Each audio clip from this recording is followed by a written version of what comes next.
KDCC bank ವತಿಯಿಂದ ಯಾವ ರೀತಿಯಲ್ಲಿ ಅತ್ಯಂತ ಹೆಚ್ಚಿನ ಸಹಕಾರ ಆಗ್ತದೆ ಆ ಸಹಕಾರವನ್ನು ಬ್ಯಾಂಕ್ ವತಿಯಿಂದ ಮಾಡಿಕೊಳ್ಳಿ ನಾನು ಬದ್ಧನಿದ್ದೇನೆ ಅಂತ ನಾನು ಮತ್ತೊಂದು ಸುತ್ತ ತಮ್ಮಲ್ಲಿ ಎಲ್ಲರೂ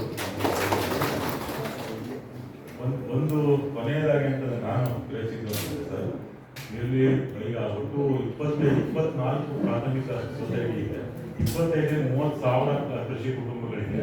ಇವೆಲ್ಲ ಕಳೆದ 8-10 ವರ್ಷಗಳಿಂದ ಅಥವಾ 15-20 ವರ್ಷಗಳಿಂದ ಅಂದ್ರೆ ಅವರು ಬೆಳಿಬೇಕು, ಆರ್ಥಿಕವಾಗಿ ಬೆಳಿಬೇಕು ಅನ್ನೋದು ಅವ್ರಿಗೆ ಇರೋದು ಎರಡೇ ಆಪ್ಷನ್. ಒಂದೇದು ಬೆಳೆ, ಮತ್ತೆ ಬೆಳೆಯನ್ನ ಇನ್ನು ವ್ಯಾಪ್ತಿಯನ್ನು ವಿಸ್ತಾರ ಮಾಡ್ಕೊಳ್ಳೋದು, ಅದರಲ್ಲೂ ಬಹುತೇಕ ಜನರದ್ದು ಅತಿಕ್ರಮಣ ಇದರಲ್ಲಿ ಜಾಸ್ತಿ ಇದೆ. ಎರಡನೇದು ಅಂದ್ರೆ ಯಾವ್ದಾದ್ರು ಕಮರ್ಷಿಯಲ್ ಆಕ್ಟಿವಿಟಿ ಅಗ್ರಿಕಲ್ಚರ್ ಇರೋದ್ರಿಂದ ಅದು ಕಮರ್ಷಿಯಲ್ ಆಕ್ಟಿವಿಟಿ ಮಾಡ್ತಾ ಇದ್ದಾರೆ. ಕಮರ್ಷಿಯಲ್ ಆಕ್ಟಿವಿಟಿಗೆ ನಬಾರ್ಡ್ ಕೆಲವು RBI ಗೈಡ್ಲೈನ್ಗಳು ಅಗತ್ಯ ಆಗ್ತದೆ. ಯಾಕಂದ್ರೆ ಎನೆ ಇದ್ದಂತ ಜಮೀನು, ಎನೆ ಇದ್ದಂತ ಜಾಗಕ್ಕೆ ಮಾತ್ರ ಕಮರ್ಷಿಯಲ್ ಆಕ್ಟಿವಿಟಿಗಳಿಗೆ ಲೋನ್ ಅನ್ನು ಕೊಡ್ತಾ ಇರ್ತದೆ. ಸೊ ಆ ಮೂಲಕ ಬೆಳೀತಕ್ಕಂಥದ್ದು ಬಹಳ ಇದೆ. ನಮ್ಮಲ್ಲೇ ಬ್ಯಾಂಕ್ ಕೊಡಬೇಕಾದ್ರೆ ಹಿರಿಯರಾದ ಆರಂಭಗಳು ಗೊತ್ತಿದೆ. ಯಾಕಂದ್ರೆ ಲೋನ್ ಕೊಡಬೇಕಾದ್ರೆ ಅಗ್ರಿಕಲ್ಚರ್ ಕೃಷಿ ಕುಟುಂಬಗಳು ಅನೇಕ ಜನ ಬರ್ತಾರೆ ಕಮರ್ಷಿಯಲ್ ಅಡಿಕೆ ವ್ಯಾಪಾರಕ್ಕೆ ಅಥವಾ ಏನಾದ್ರು ಬೆಳಿಬೇಕು ಅಂತೇಳಿ ಕೊಡ್ಲಿಕ್ಕೆ ಸಾಧ್ಯ ಆಗದ ಕಾರಣ ಅದು ಆ ಗೈಡ್ಲೈನ್ ಪ್ರಕಾರ ಕಮರ್ಷಿಯಲ್ ಲೋನ್ಸ್ಗಳಿಗೆ ಎನ್ಎ ಆದಂತ ಜಾಗ ಕಡ್ಡಾಯ.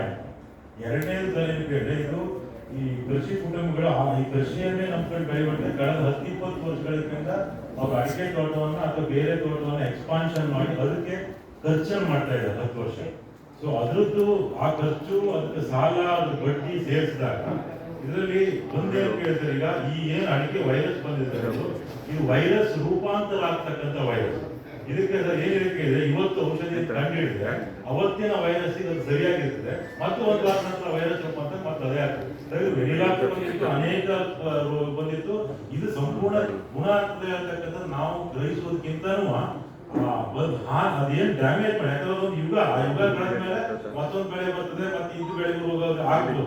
ಬಟ್ ಆ ಡ್ಯಾಮೇಜಿಗೆ ಈಗ ಆದಂತಹ ಡ್ಯಾಮೇಜ್ ಅಂದ್ರೆ ಏನು ಸಾಲ ಬಡ್ಡಿ ಅಥವಾ ಬೆಳೆ ಮಾಡಿದ್ದಾರೆ ಆ ಬೆಳೆ ಬರಬಹುದು, ಅದಕ್ಕೆ ಮತ್ತೆ ಚುಕ್ಕೆ ರೋಗ ಅದಕ್ಕೆ ಮತ್ತೆ ಡೌನ್ ಆಗಿದೆ ಬೆಳೆ. ಈ ಡ್ಯಾಮೇಜ್ ಏನ್ ಗ್ಯಾಪ್ ಇದೆ ಅದನ್ನ ಯಾವ ರೀತಿಯಲ್ಲಿ ತುಂಬಿಕೊಡ್ಬೋದು ಅಂತ ರೈತರು ಒಂದು ಸರ್ಕಾರಕ್ಕೆ ಒಂದು ಮನವಿ ಇದೆ ಸರ್. ಅದಕ್ಕೆ ನನ್ನ ಪ್ರಕಾರ ಅಂದ್ರೆ ಸರ್ ನಿಮ್ಗೆ ಗೊತ್ತಿದೆ, ಯಾಕಂದ್ರೆ ಸೌತ್ ಕೇಂದ್ರ, ಚಿಕ್ಕಮಗಳೂರು, ಶಿವಮೊಗ್ಗ, ಇದು ಉತ್ತರ ಕನ್ನಡ ಸೇರಿ 5 ಜಿಲ್ಲೆಗಳ ಸಮಸ್ಯೆ. ಇದಕ್ಕೆ ಒಂದು ಆಯೋಗ, ಸರ್ಕಾರದ ವತಿಯಿಂದ ಒಂದು ಆಯೋಗವನ್ನು ರಚನೆ ಮಾಡಬಹುದು, ಕಮಿಟಿ, ಅವರು ಅದನ್ನ ಅಧ್ಯಯನ ಮಾಡಿ ರಿಪೋರ್ಟ್ ಮಾಡ್ತಕ್ಕಂಥದ್ದು. ಒಟ್ಟಿನಲ್ಲಿ ಸರ್ಕಾರದಿಂದ ಒಂದು ಅಡಿಕೆ ಬೆಳೆಗಾರರಿಗೆ ವಿಶೇಷ ಪ್ಯಾಕೇಜ್ ಅನ್ನ ಸರ್ಕಾರ ಕೊಡ್ಲಿ, ಈ ಗ್ಯಾಪ್ ಅನ್ನ ತುಂಬತಕ್ಕಂಥದ್ದು